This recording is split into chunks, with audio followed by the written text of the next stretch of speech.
League के रहनुमाओं ने यह भी इल्ज़ाम लगाया कि क्योंकि हम हुकूमत पर तनकीद करते थे, उसकी मुआशी पॉलिसी को एक्सपोज करते थे, इसलिए नैब को इस्तेमाल करते हुए हमें गिरफ्तार कराया गया और गिरफ्तारी के बाद हमसे कोई इन्वेस्टिगेशन भी नहीं होती थी। उसके बावजूद हमारी जमानत की मुखालफत इसलिए की जाती थी क्योंकि हम हुकूमत पर तनकीद करते हैं। नैब को इस्तेमाल हुकूमत ने किया।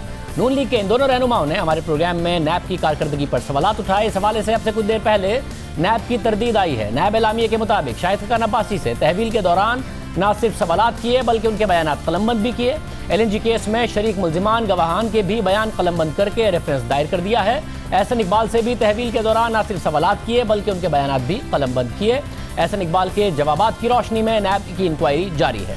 नैब ने इल्ज़ाम लगाया कि जियो TV पर नैब का मौक़िफ़ लिए बगैर एक तरफा तबसरे किए जा चुके हैं। ये माजी की बात कर रहे थे कि एक तरफा तबसरे किए जा चुके हैं नैब का मौक़िफ़ लिए बगैर। इस हवाले से हमारे पास पूरा रिकॉर्ड मौजूद है, पूरा रिकॉर्ड जो हम किसी भी फोरम पर पेश करने के लिए तैयार हैं। हमने जब भी नैब पर बात की है, इन दोनों केसेस पर ख़ास तौर से बात की है, हमने नैब का मौक़िफ़ लिया है, हमने नैब को प्रोग्राम में शिरकत की दावत दी है। इस हवाले से हमारे पास पूरा रिकॉर्ड मौजूद है। और जब भी हमने नैब तर्जुमान से मौक़िफ़ के लिए रब्ता किया, उन्हें बुलाया, तो कभी उन्होंने जंग और जियो पर इल्ज़ामात लगा दिए, कभी उन्होंने कहा कि ये मामला अदालत में है इसलिए इस पर बात ही ना करें। तो हमने उनको हवाले भी दिए कि फ़लाँ वफाकी वज़ीर ने इस मामले पर प्रेस कॉन्फ्रेंस की है, आप अपना मौक़िफ़ दे दीजिए। फ़लाँ वफाकी वज़ीर ने टॉक शो में जाकर इस पर बात की है, आप भी अपना मौक़िफ़ दे दीजिए। DG नैब लाहौर भी जो केसेस थे ज़ेरे इन्वेस्टिगेशन, उनके हवाले से इंटरव्यूज़ माजी में दे चुके हैं, मगर नैब ने हमें जवाब नहीं दिया। हमारे पास पूरा रिकॉर्ड इसका मौजूद है। पर्सनल रिमार्क्स ज़रूर दिए गए उनकी तरफ से ग्रुप के हवाले से, मगर उनका कोई मौक़िफ़ नहीं आया। जो और हम अब फिर कह रहे हैं कि हम किसी भी फोरम पर वो जवाबात पेश करने को तैयार हैं। सिर्फ शाहिद खान अब्बासी, एहसन इकबाल ने यह दावा नहीं किया कि नैब गिरफ्तार तो कर लेता है मगर पूछगछ नहीं करता। इससे पहले साबिक वज़ीर ख़ज़ाना मिफ्ता इस्माइल ने भी अदालत में कहा था कि नैब ने अगर उनसे गिरफ्तार किया है तो उनसे कहें कि कम से कम कुछ तहकीकात भी कर लिया करें। अब ऐसा है कि नैब की जो गिरफ्तारियां थीं उस पर ज़मानतें हो रही हैं, अदालतें सख्त रिमार्क्स दे रही हैं, साथ ही हुकूमत भी फासला अख्तियार कर रही है। आज ही जियो न्यूज़ के प्रोग्राम नया पाकिस्तान में मेज़बान शहजाद इकबाल से बात करते हुए वफाकी वज़ीर फवाद चौधरी ने कहा कि हुकूमत का शाहिद खान अब्बासी के केस से कोई ताल्लुक नहीं। इस वक्त तो नून लीग के रहनुमा आकर मुंह चढ़ा रहे हैं बाकायदा। कल खाकान अब्बासी साहब शाहज़ेब खानज़ादा के प्रोग्राम में बार बार कह रहे थे कि एहतसाब करें, ट्रायल करें, हम आपको एक्सपोज करेंगे।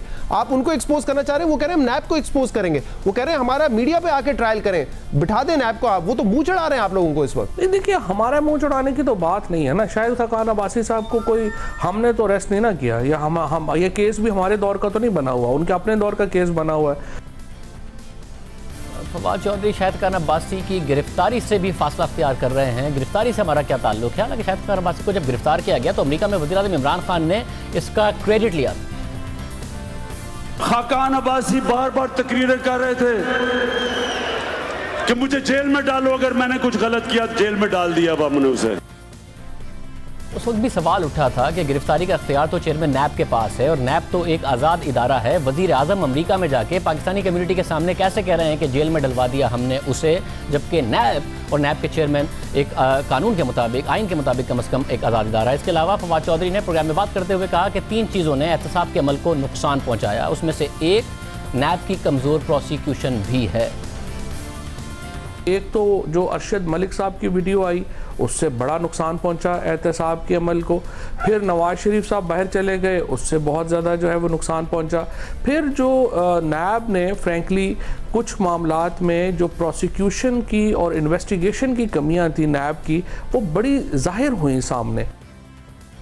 जो रिहा हुए वो भी कह रहे हैं कि नैब इन्वेस्टिगेट करता नहीं है, इनकी तैयारी होती नहीं है, और हुकूमत भी फासला अख्तियार करते हुए कह रही है कि इनकी अपनी प्रोसिक्यूशन की और इन्वेस्टिगेशन की खामियां थीं। अरशद मलिक की जो वीडियो का मामला है उसको भी जिम्मेदारी दे रहे हैं। हुकूमत ने कहा था कि दूध का दूध पानी का करके अवाम के सामने रखा जाएगा, सब कुछ इन्वेस्टिगेशन की जाएगी, वो भी हुकूमत ने आज तक नहीं कराई।